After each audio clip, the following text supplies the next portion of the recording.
celle de M. Gustavo Fernandez Nereiles, qui va nous parler de conserver pour assurer l'accès, gestion hydrique et conservation des ressources en eau sous une perspective comparée franco-brésilienne.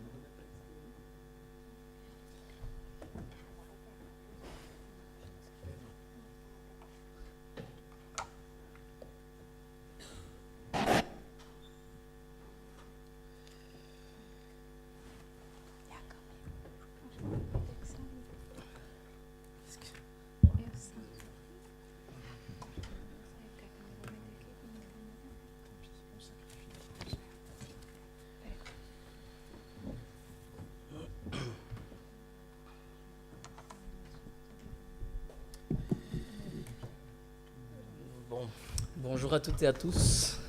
Je tiens tout d'abord à remercier Madame Michelot pour l'invitation à intervenir dans cette journée d'études et à féliciter aussi toute son équipe et remercier aussi pour l'accueil chaleureux ici à l'Université de La Rochelle. Remercier aussi professeur Tarine et pour vous parler des défis concernant la conservation des ressources hydriques et le droit d'accès à l'eau.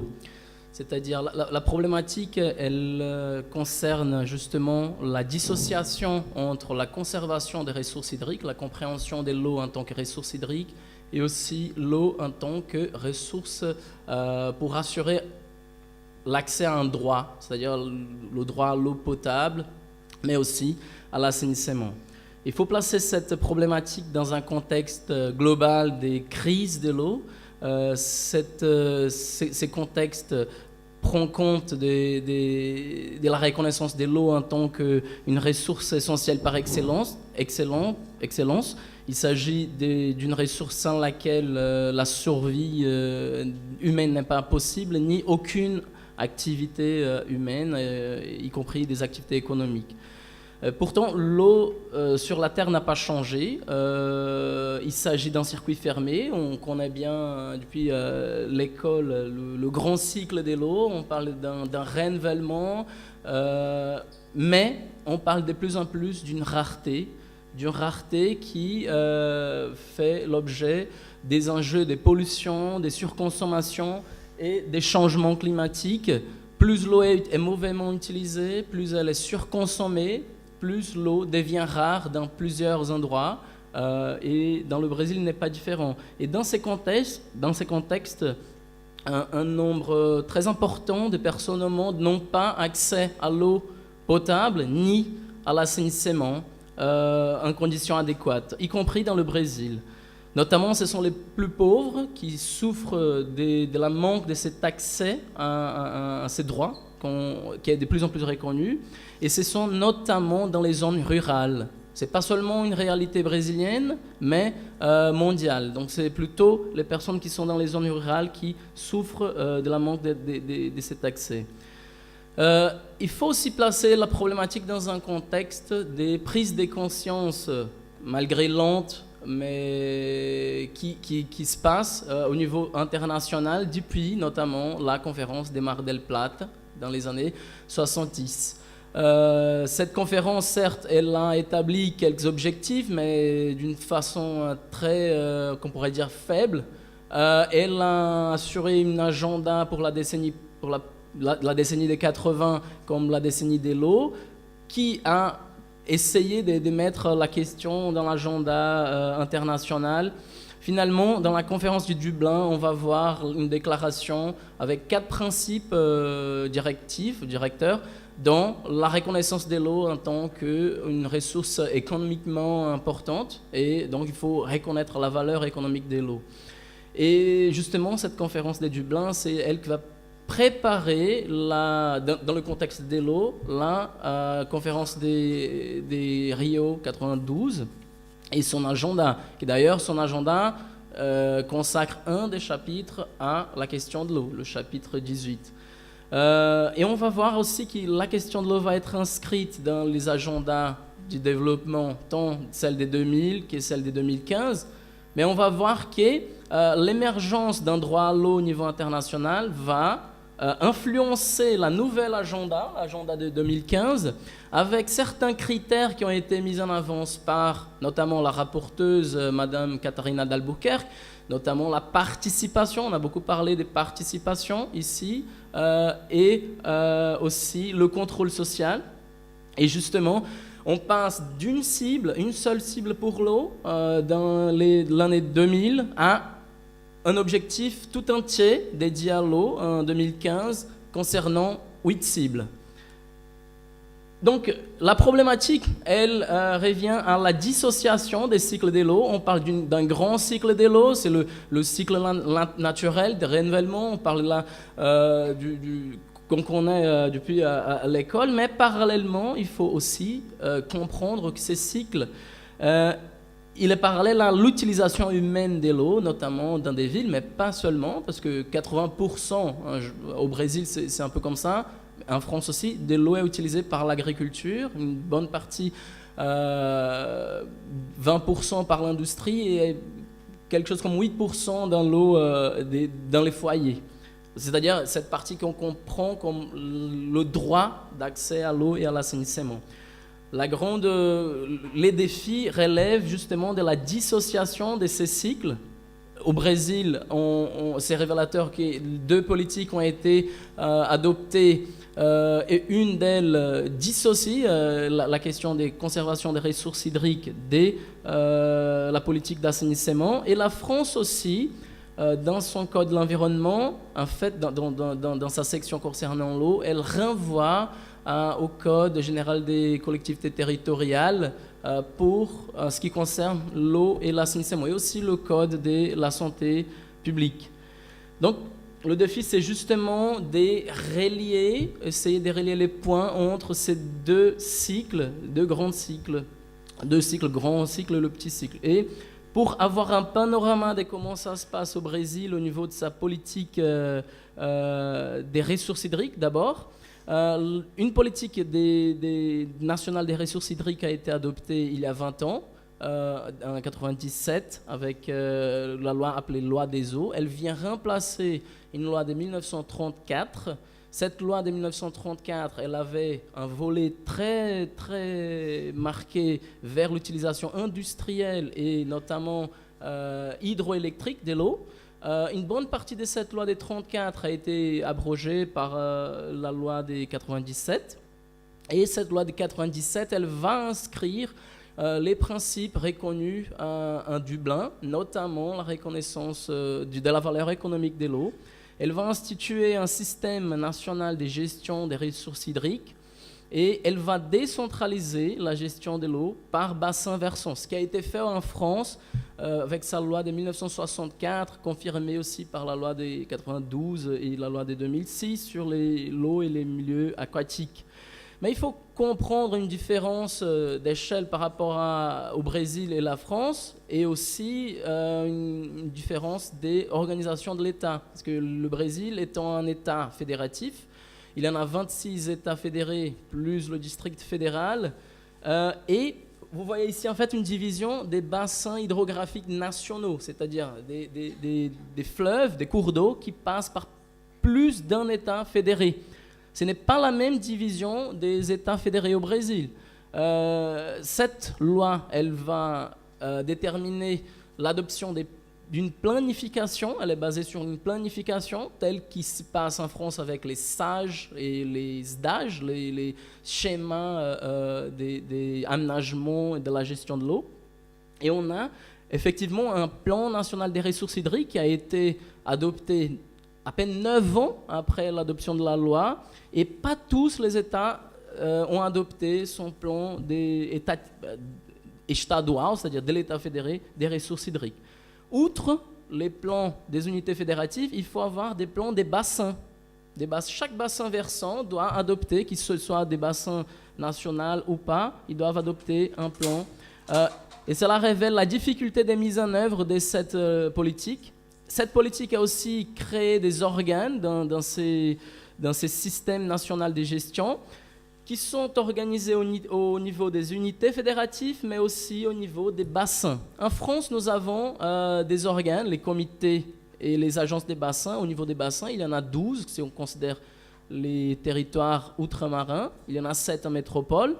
Mais il y a aussi une agence nationale et un conseil national. Le Brésil rajoute la difficulté d'avoir à chaque État un comité, un conseil et un organe de l'administration directe. Si on considère la conservation des ressources hydriques, il faut souligner 2 instruments importants adoptés par cette loi, que ce soit l'octroi des droits d'usage pour les grands usagers, je parle des municipalités qui utilisent des ressources hydriques, et cet octroi d'usage permet à l'État ou à l'agence qui régule l'utilisation des ressources hydriques une politique de tarification. Or, on voit ici l'application du principe 4 des Dublin. Les défis concernant les ressources hydriques, c'est justement la mise en œuvre de ces instruments.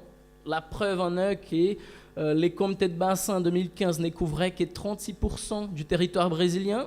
Et si on considère la planification, qui est c'est une condition pour appliquer les instruments importants pour la conservation, même pas 20% du territoire n'est couvert. On peut avoir ici une idée avec toute la partie blanche à gauche concernant les comités de bassin. Toute la partie blanche n'a pas encore des comités de bassin. On voit notamment une partie très importante pour les ressources hydriques qui concerne le bassin du Tocantins-Araguaia et aussi le bassin amazonien. Et à droite, on voit les États dont les bassins ont adopté des plans. On voit bien qu'une grande partie n'a pas des plans des bassins. Sans plan des bassins, pas de possibilité d'établir certains instruments.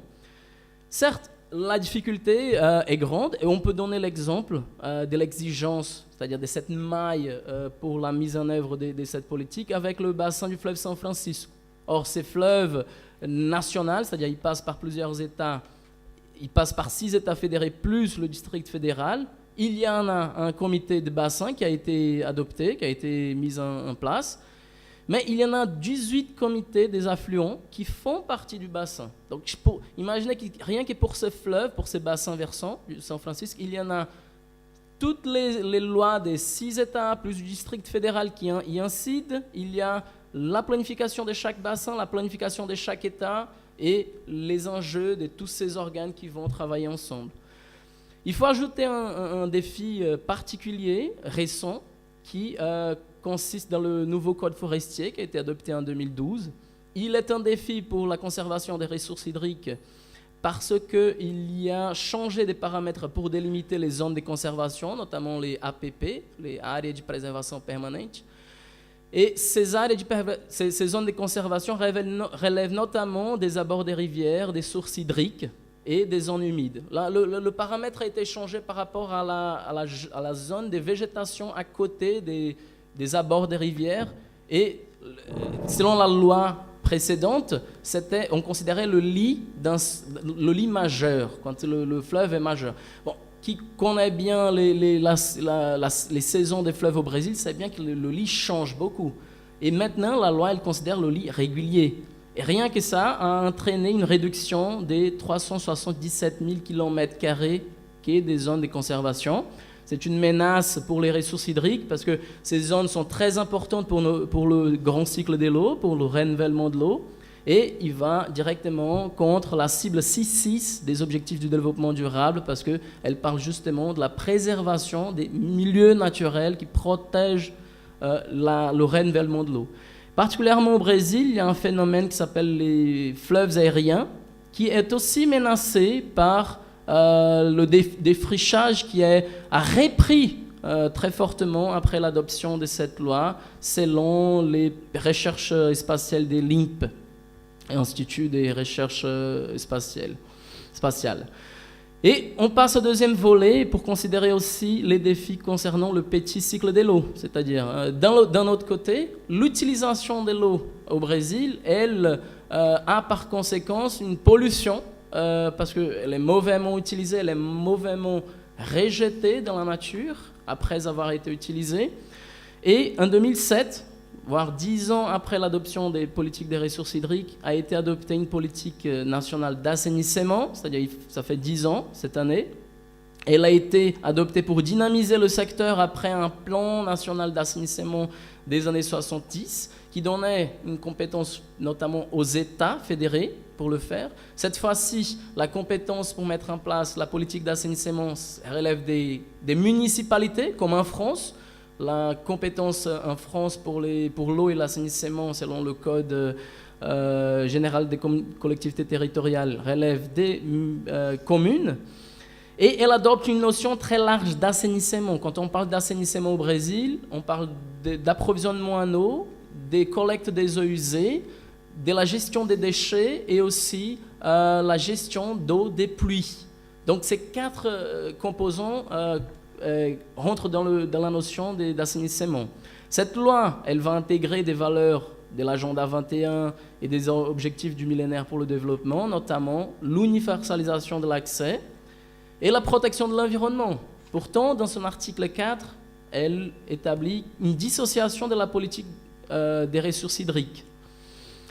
Elle est basée sur 4 piliers importants, sur la planification au niveau national et au niveau local, une transparence au niveau des informations pour nourrir un système national d'informations sur l'assainissement, la mise en place d'agences de régulation pour réguler les prestataires des services d'assainissement dans les municipalités et la participation et le contrôle social. Or, ces piliers sont en cohérence avec les critères qu'on considère des droits à l'eau, selon le Conseil des droits de l'homme de l'ONU, et notamment avec la cible 6B des objectifs du développement durable adoptés en 2015. Pourtant, dans le côté des défis, on observe que seulement 30,4% des municipalités ont à présent adopté un plan municipal d'assainissement. Seulement 49,3% des municipalités brésiliennes disposent d'une agence de régulation pour réguler le prestataire qui dessert le service d'eau et d'assainissement. Et selon le plan national d'assainissement adopté en 2013, on arrive à un montant de 81 milliards d'euros, pas pour arriver à l'universalisation de l'accès en 2033, mais pour arriver à 92% en 2033, si tout se passe bien et si tout était bien versé vers les services d'assainissement.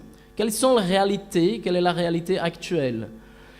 On a au Brésil un problème des pertes d'eau dans le réseau d'approvisionnement. Ce n'est pas une réalité exclusivement brésilienne ni des pays en développement. En France, 20% de l'eau est perdue dans les réseaux d'approvisionnement. Au Brésil, ça revient à 36,7%. 61% seulement des foyers dans les zones urbaines sont raccordés à un réseau de collecte des eaux usées. Mais de tout ce qui est collecté, de ces 61%, seulement 42,7% est effectivement traité. Il faut considérer que 38,6% de ce qui n'est pas collecté et qui n'est pas traité est directement jeté dans la nature. Dans un rapport sorti en septembre, il y a 2 semaines, par l'Agence nationale des eaux, il y a au Brésil maintenant 110 000 km de cours d'eau qui sont hautement pollués au Brésil. Pour arriver à la fin, il faut considérer que cette loi, elle prévoit certaines mesures pour la conservation des ressources, que ce soit des mesures endogènes, c'est-à-dire prévues par la loi même et par la politique même des ressources, la politique même d'assainissement, que ce soit des mesures qui peuvent être mises en place avec une intégration avec la politique des ressources hydriques. Tout d'abord, l'universalisation de l'accès est l'instrument par excellence de la protection des ressources hydriques à partir de l'assainissement. C'est-à-dire, si on arrive à utiliser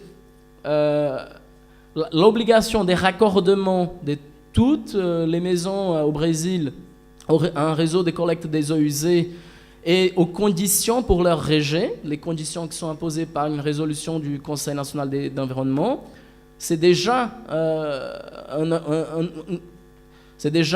une protection majeure pour l'environnement. Il y a aussi la possibilité d'adopter une politique des prix, tout comme ça a été institué en France en 2013 avec la loi Brottes, qui est encore en cours des tests, d'essais. Il faut considérer aussi que les unités de traitement des eaux usées au Brésil doivent avoir un permis environnemental, mais ça manque parfois des surveillances, parce que ça pourrait avoir la possibilité d'appliquer des sanctions administratives, voire criminelles, selon l'article 60 des lois des crimes environnementaux. Et il y a récemment, en août 2016, a été adopté un régime d'incitation fiscale à l'investissement dans l'assainissement au Brésil. C'est intéressant parce que ces régimes imposent comme condition l'universalisation, la préservation des ressources hydriques, mais la réduction des pertes et augmentation de l'efficience. Le problème, cela a été adopté à l'horizon 2026, mais jusqu'à présent, il n'y a pas de réglementation. Il faut attendre quand est-ce qu'il va y avoir une réglementation pour qu'il soit mise en place. Du côté externe de la loi d'assainissement, on a le devoir d'intégrer, parce que si la politique des ressources hydriques a été dissociée, en même temps, les plans municipaux doivent être en cohérence avec les plans des bassins. Or, on a vu qu'il y a moins de 20% du territoire brésilien ayant un plan des bassins. S'il n'y a pas de plan de bassin, les plans municipaux d'assainissement ne peuvent pas avoir un paramètre pour s'y mettre d'accord. Il y a aussi la possibilité d'utiliser l'octroi d'usage pour les municipalités qui doivent avoir un octroi d'usage pour l'eau et les prestataires, et une politique de tarification, si on considère la possibilité d'avoir des redevances environnementales. Et pour en conclure, il y a aussi certaines politiques qui ont été mises en place, qui sont des essais récents, pour intégrer institutionnellement les nombreux organes liés à la politique d'assainissement et la politique des ressources hydriques. On peut citer par exemple le programme Interagua, ce qui se passe, c'est un programme interministériel qui relie le ministère de l'Environnement et aussi le ministère des Villes qui traite la question d'assainissement. Et il y a un programme au Brésil qui est internationalement reconnu pour acheter des unités de traitement, des prestataires qui veulent construire des unités de traitement des eaux usées. Directement, ils achètent le volume d'eau usée, des eaux usées effectivement traitées, et cela finance la construction des eaux usées, des unités de traitement d'eau usée au Brésil. Donc, le grand défi, c'est justement essayer de relier ces politiques qui, tout d'abord, ont été mises en dissociation du grand cycle de l'eau avec le petit cycle de l'eau, de l'utilisation, pour protéger les ressources hydriques en assurant l'accès à l'eau et à l'assainissement. Je vous remercie pour votre attention.